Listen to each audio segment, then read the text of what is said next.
Hi friends, সুপ্রভাত। সবাই কেমন আছো? আমি পা দিয়ে লিখি সমীর। তোমাদের কাছে আজকের আমি পা দিয়ে লিখে আমার একটু অনুভূতি প্রকাশ করছি। বা ভিডিওটি ভালো লাগলে লাইক কমেন্ট শেয়ার করো। Thank you. একটা সময় ভেবেছিলাম হয়তো আর কখনো লেখাপড়া আমার দ্বারা হবে না।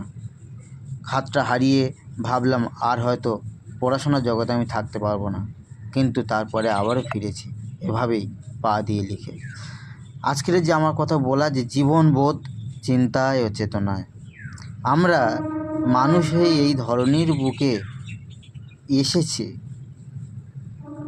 তবে মানবিক মূল্যবোধের চাষ আমাদের জীবনে অবশ্যই করা উচিত। যদি তা না আমরা করতে পারি, তাহলে মানুষ হিসাবে আমরা এই সমাজের বুকে যে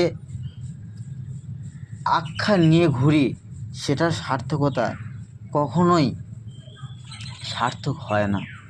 সেই জন্য আমাদের প্রচেষ্টা চালিয়ে যেতে হবে লক্ষ্যে পৌঁছাতে।